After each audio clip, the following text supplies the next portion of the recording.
It is Ryft time, and today we are installing the front Swaybar by Vitavon.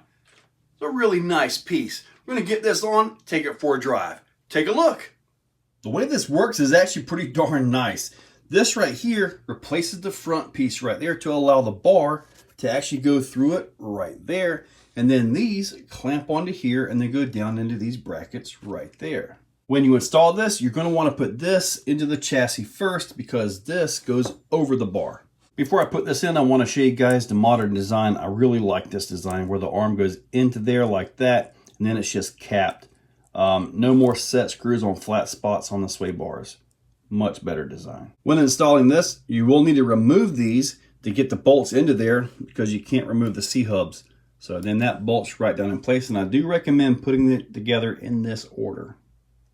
This is what it looks like before everything is tightened down, and it does swing to the front. So it's going to be interesting to see how this holds up because these are going to get hit by rocks and crashes and stuff like that. So it's going to be interesting. And there you go, guys. Check that out. Let's look at this. This thing is going to stay flat. Still got about 2.5. Front end is flexing out a little bit, but you know what? Time to go. Power this thing up and go jumping. Now, if there's one thing for sure, it should absolutely be flatter in the curves, in the turns, and also when you hit the brakes. Sometimes I have seen these things when you hit the brakes, because there's no sway bar or anything, it'll actually torque and twist it like a torque twist when you hit the brakes or when you hit reverse. That's going to be gone now.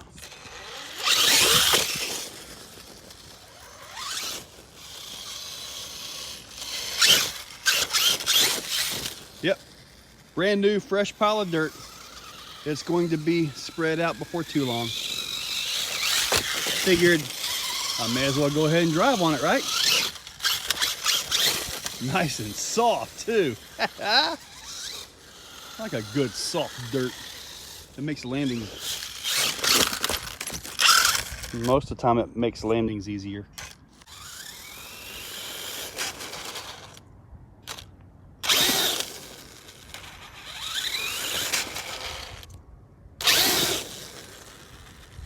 Yep, I still have the diff in the front. The center is locked and the back is locked. Nice. Where'd I go? Where'd I go? I'll try that again. Nice.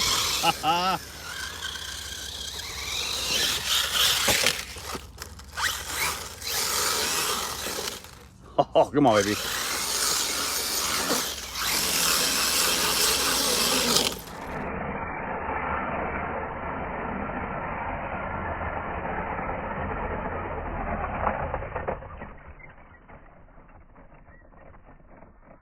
There we go. Ow! You know what? That dirt isn't all soft, is it? Oh my God. Oh.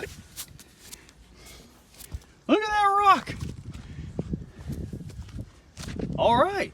Impact survived. That was a big old chunk of hard pan in there is what it was.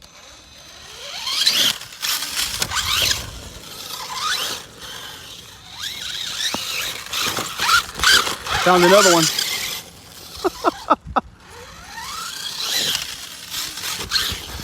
That's a beautiful landing.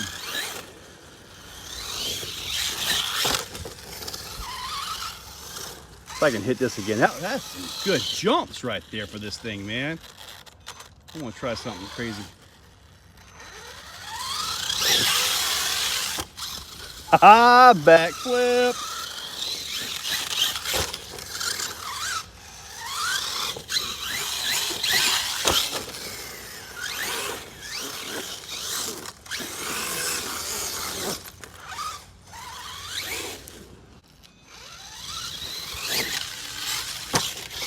Nice. Oh, forgot about these jumps.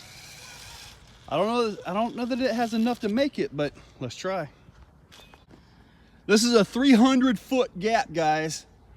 maybe 300 feet in 1/10 scale.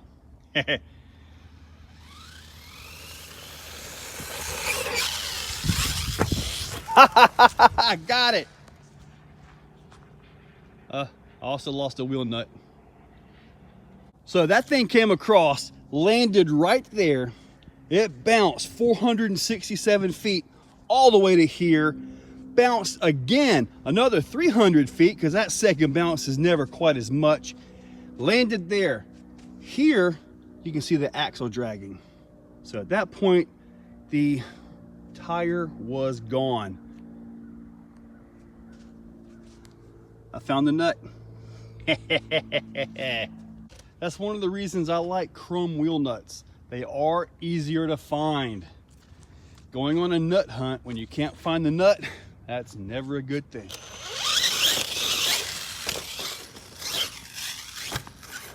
I'm gonna try it again.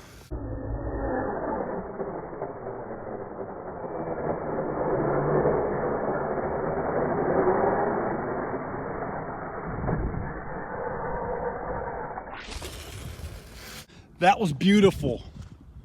Look at this. It actually came down on the down ramp. That was beautiful. Oh man. Now, when you do sway bars like this, your goal is, you know, jumping stuff, busting some hills, you know, getting down on it like that, but will it still crawl? That's what we're about to try. Now, this is when you're gonna hear some of that castle whine when you're getting down like this. When you're bashing around, you can never hear it, but there you go, good old castle whine. Now, let's see here. Okay, yeah, it really reduced articulation. So if you're going to be crawling, probably not really your thing, but if you're going to be hitting hills, it might be just what you need. I mean, this is in low gear. This does have the 2-speed gearbox and all that, so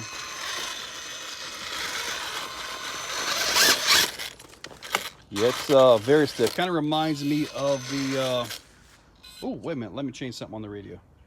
There we go. I had to change the ESC settings on the radio here to make it right. I got my crawler gear.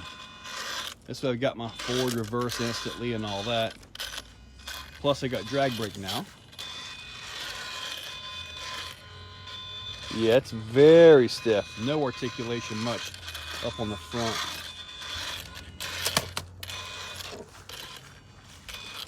It's going to be interesting because we're heading over for, oh, yeah, it's very stiff. Reminds me a lot like the Bomber once I did the sway bars on that. Now I do have the front diff set up. I kind of thinned out the oil a little bit. It's not quite as stiff. It's probably like maybe million weight in there versus earplugs.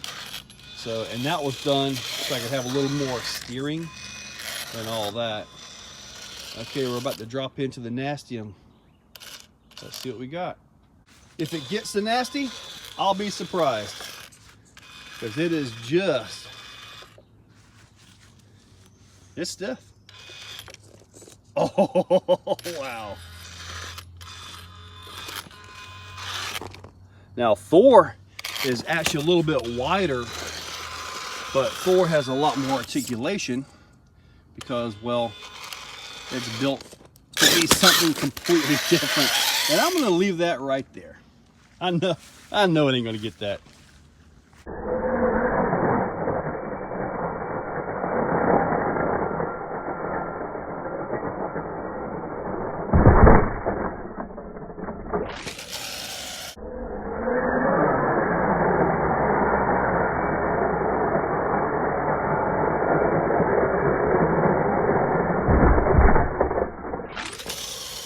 I have manicured the launch just enough. Let's see what we got now.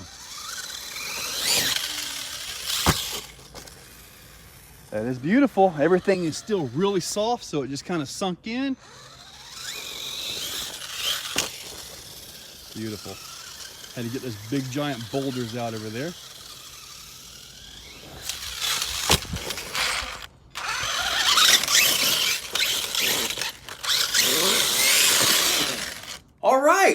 could run, even lost a wheel. Found that nut.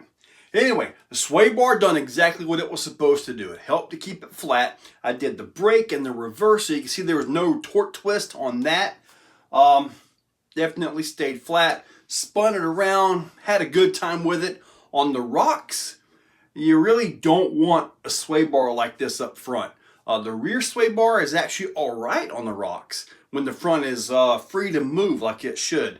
But I'm thinking, and if you look at the picture that's right here, on that front hit, the sway bar was actually tweaked a little bit. So yeah, it is moving. It is moving. But it definitely stiffens up that front end, keeps it flat. I think with the tire compression and all that, might be pretty good for the hills. No, I don't really have very many big hills to hit. One day I'll fix that problem right back there. But anyway, guys, everything here will be linked down below. There's a lot of Vitavon on this thing, guys. A lot of Vitavon. So guys, Swaybar, pretty awesome. If there's anything I would change, and I saw in one of the Facebook groups that he moved the top of the shocks back and was able to swing this the other direction. I'd rather have it in that direction, in all honesty. But yeah, I may try to do some shock relocation and see what I can come up with. But anyway, guys, in that description, like I just said, I got links to everything. Make sure you guys check that out. They are affiliate links: AMain, eBay, Amazon, and Horizon. So guys, check that description, use those links, make sure you're subscribed, and thank you all for watching. Guys, if you like what you see, hit that like button, hit that subscribe button, and ring that bell. So, in the description, there's a link to become a channel member. If you want to become a channel member, it's a very simple $2, $5, $10, or if you really got some money, $25 a month. It's a simple way to support the channel. So, get that, and I am doing monthly giveaways for members only, so you might want to consider it. So, guys, use those links, make sure you're subscribed. Thank you all for watching.